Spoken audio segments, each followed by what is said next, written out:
Hey guys, thanks for coming to another video. I have some stuff that I really want to talk about and I'm just going to get right into it. So I find myself looking at presidential forecasts a lot, like probably too much, but they're really fascinating to me. And right now Joe Biden is really heavily favored to win. I mean, he has like an 80-90% chance of winning in some forecasts that lean pretty heavily to the left, and then even in some that are pretty moderate, he has a majority chance of winning. I've seen several forecasts that give him over 270, even excluding toss-up states. So, I mean, there's a lot to talk about here. But what I want to go into is the methodology behind these predictions, and also what happened in 2016. Why were these predictions so wrong, right? Like, why did they have Hillary Clinton at such a high chance of winning, and then she lost a lot of states that she was so far ahead in?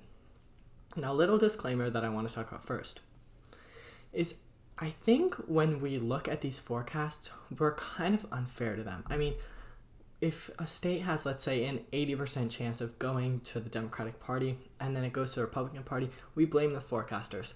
But they said it was 80% chance. There's still a 20% chance that it goes to the Republican Party.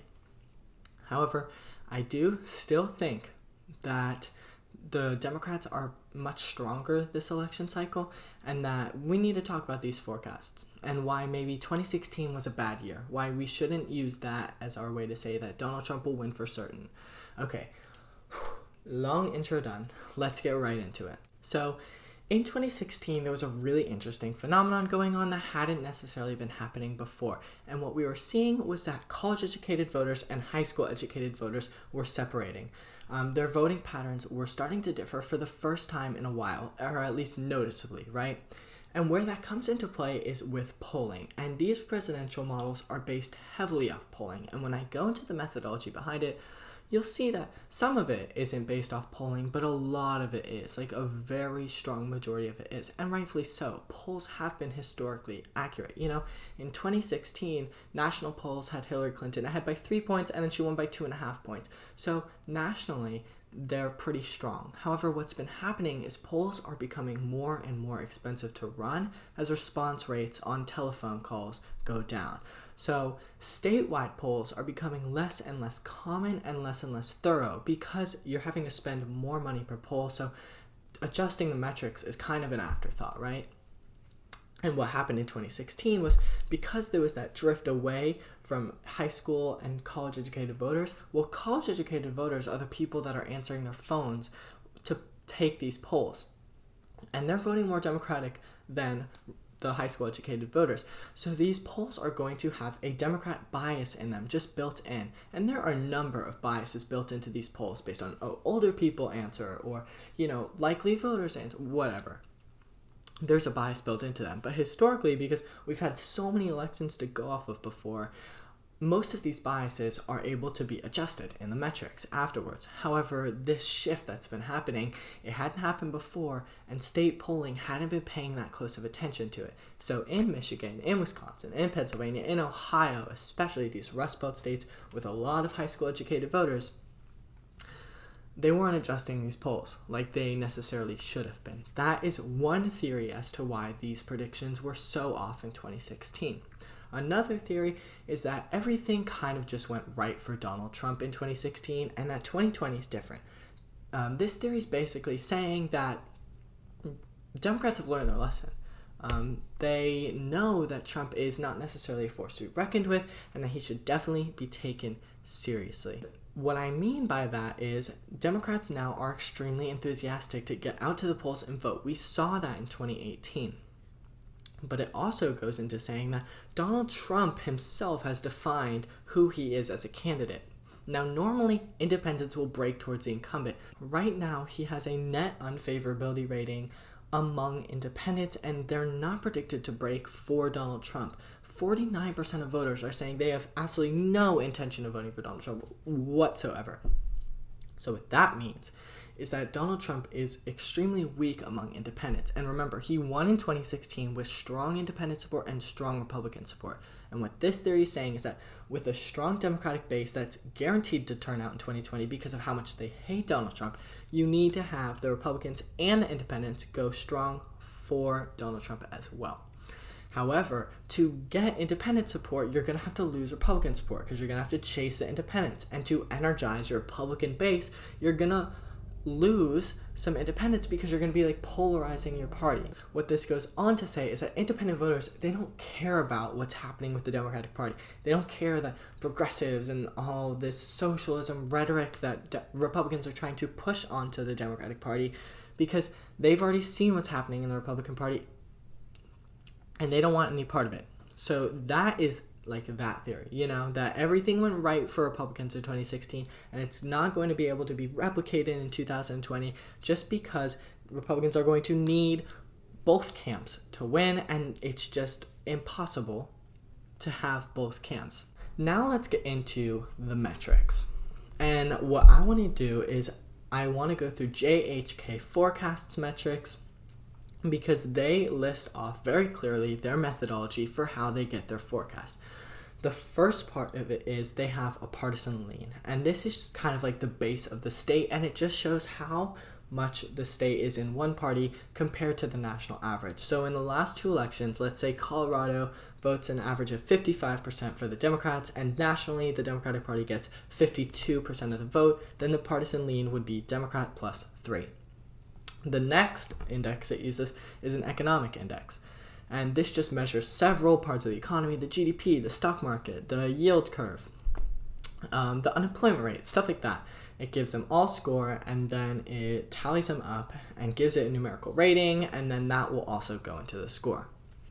The next part of it is it uses polling data, and this is where these metrics start to be heavily dependent on polls for the next two key areas that are weighted extremely heavily. If you want to see exactly how everything is weighted, I've dropped the link in my description and you can go check that out. But essentially, they weight polls based on how many are done, how high the pollster's rating is using 538's pollster method. They weight it by how large the sample size is, if it's likely voters or just registered voters or just adults, which is the weakest of it. And it goes through all of this, and then it assigns that a numerical value for each party. And then it goes to expert ratings. And what it does with the expert ratings is it kind of creates a median margin. So it goes through all the expert ratings, and for each state it has like a median margin that each party won by in the last two elections. Kind of similar to a partisan lean, but just using expert ratings for it. So it has another factor that's like influenced by experts and the polls. Finally, it does this thing called state similarity. And this is to make up for some deficiencies that there might be in state-to-state polling. And so I think this is a really, really cool thing. So what they'll do is they will take states that are similar to each other. So let's take Michigan, for example. They will find the state that is most identical to Michigan based on demographics, location, and least importantly, the partisan lean. So I would argue, let's say this state is like Wisconsin. Then they would take 10 other states that they have found are most identical to Michigan. They would assign them a rating based on most similar to least similar, 100 being identical, 0 being completely opposite.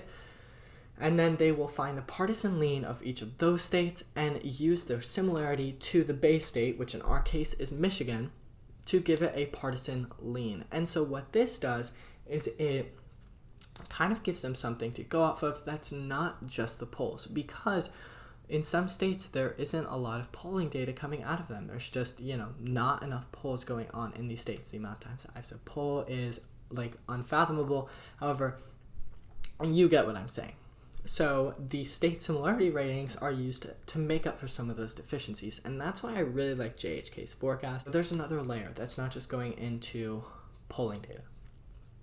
So another thing that I just want to mention real quick is the economic index. I haven't seen that in other expert methodology ratings or whatever, but I think this is a really interesting point. Now, historically, the economy hasn't actually been as important in deciding who will win the presidential election as people might think it is. People think the economy is going to be the end-all, be-all in election year, but plenty of presidents have won in a recession. But in Donald Trump's case, among independents who, in this theory, he has to win in order if he wants to win the White House, the economy is his only claim to getting them. Everything else, he is disapproval among them, right? the track of the country, how he dealt with Black Lives Matter, how he dealt with COVID, how he's dealing with literally every matter, he's in the red, except in the economy. So if the economy metric is doing poorly, then he's not going to do poorly. And that's why I think it's really important, because I think it's just another layer that's going to add into sort of how Trump, could get elected. The economy is extremely important this year, as it might not have been other years. And not because there's a recession going on, but because Trump's claim among a key base of voters is the economy. Okay, that was a really long tangent, but I will finally wrap up how the methodology works. And what they do is they add all of these different indexes together. They give them all number rating. Again, I've put the link in the description if you want to see exactly how they do it. They add them all together, and then they run a simulation 20,000 times to see, how each state will go over 20,000 times, and then they'll put the percentages up on their electoral map, and then they will favor each president, each presidential candidate in each state. And right now, Joe Biden is heavily favored to win, over 85% of the vote at the time that I'm filming this. Not percent of the vote, oh my gosh. He's favored to win 85% of the time at the time that I'm filming this. Thank you so much for watching. If you enjoy this video, please give a thumbs up. If you, want to see similar content, please subscribe. I'd really appreciate it. If you, have any critiques or just video ideas, please leave a comment down below, because I'm just starting out and I would love any criticism or comments that you have. So please do all three of those.